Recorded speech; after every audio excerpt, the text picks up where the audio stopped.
Olá, irmãos, tudo bem? Meu nome é David Allen Marcelino. Queria apresentar um pouquinho da minha tese de TCC da graduação em Teologia na Católica de Santa Catarina, aqui na cidade de Joinville. Bom, o nome dessa tese é o ato conjugal como dom total de si. E tem como fundamentos a encíclica Humanae Vitae de Paulo VI, uma introdução da Gaudium et Spes ali diante do Concílio Vaticano II, a Revolução Sexual e também a biografia de João Paulo II diante desse contexto do dom, diante desse contexto do amor e diante desse contexto do ato conjugal, tá bom?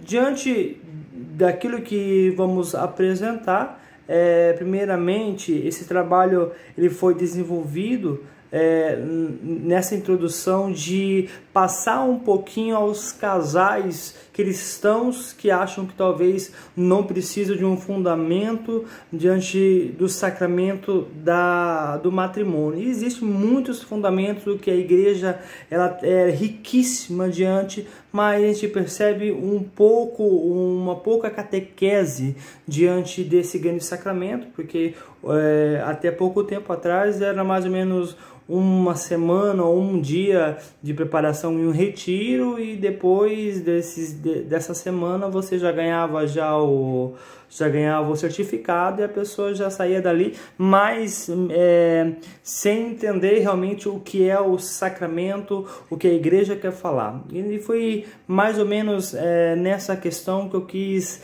afirmar essa tese. Bom, ela tem um contexto cultural, histórico, na Revolução Sexual, começando lá para a década de 60, década de 70, até lembramos de um contexto daquela frase sexo, droga e rock and roll. Diante desse contexto cultural, o Papa Paulo VI, não digo que ele vinha dar uma resposta para a humanidade ou realmente para a igreja diante daquele contexto.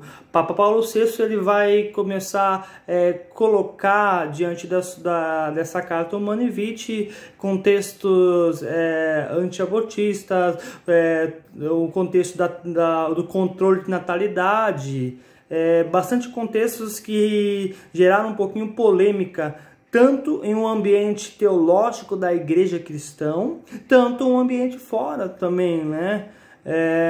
As pessoas não assimilaram e até hoje é muito criticado essa carta onde Papa Paulo VI ele vai falar um pouquinho referente a isso também.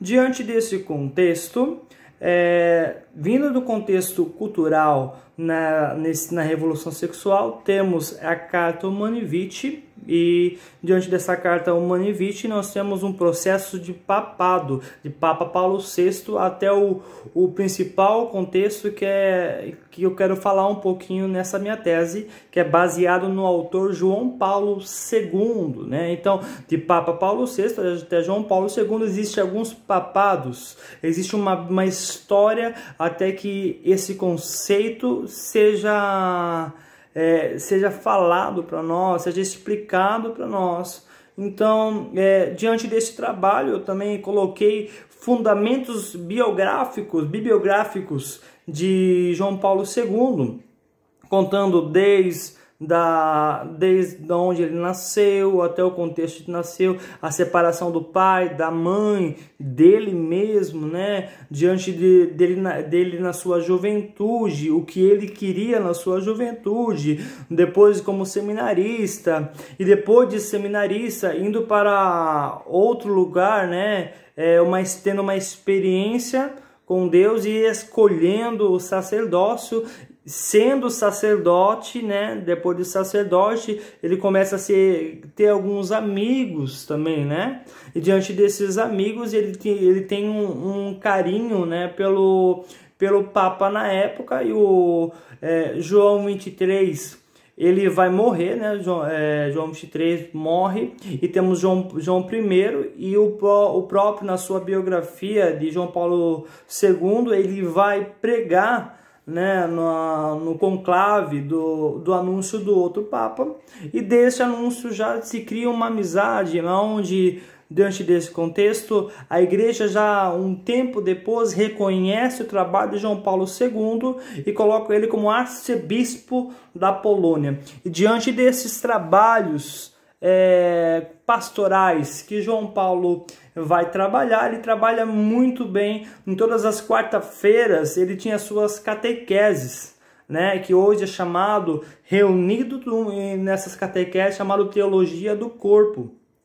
E vai abranger vários conceitos filosóficos, tantos morais também, no âmbito familiar. E neste conceito ele vai abranger o conceito do dom, né? Da onde ele vai tirar esse dom, onde ele vai se fundamentar. Ele pega o fundamento de Papa Paulo VI, ali da Carta Humanae Vitae, e o contexto também cultural da época, do que os casais estavam enfrentando, e aí ele vai começar a explicar um pouquinho nas suas catequeses sobre o que é o dom. A pessoa, ela é um dom, né? Ela nasce com um dom. Ele até usa como fundamento também a palavra de Deus para a questão cristã, ou a Bíblia também, uma questão histórica também. Ele usa no livro de Gênesis, capítulo 1, sobre a sua criação, mostrando Deus criando este dom, né? E diante deste dom, a pessoa ela precisa aceitar este dom, né? Existe a questão do não aceito do dom e também a questão de aceitar o dom. Mas o dom, ele é trabalhado com o outro. É preciso ter o outro para que o outro perceba que ele é dom, né? Por isso que é o dom total de si. Ele percebe que ele é um dom de Deus, né? O outro percebe que ele é o dom. A partir que o outro tem essa reciprocidade de saber que ele é o dom, entendemos que ali existe um dom. Quando os dois, agora não é somente um que sabe, mas quando os dois sabem que existe esse dom um com o outro e existe a reciprocidade com o outro, o conceito já não é somente dom, mas agora o conceito é o dom total de si. É a entrega tanto dele, tanto da pessoa oposta, ou do cônjuge, que eu posso falar em âmbito também familiar. E diante desse contexto, eu afirmei também, né? Podemos afirmar assim em um contexto cristão, quando um casal ele totalmente se entrega para o outro, então entendemos que no ato conjugal, que é o ápice do sacramento do matrimônio, nós entendemos que ali um ou outro está se entregando total para si, total para o outro como dom e também total para Deus. Ali então temos no ato conjugal o dom total de si. Nesse contexto cultural, nesse contexto onde João Paulo II ele vai abranger nessas suas catequeses, que são 5 anos de catequese. Tá bom? Esse foi um pouquinho sobre a minha tese sobre o ato conjugal como dom total de si.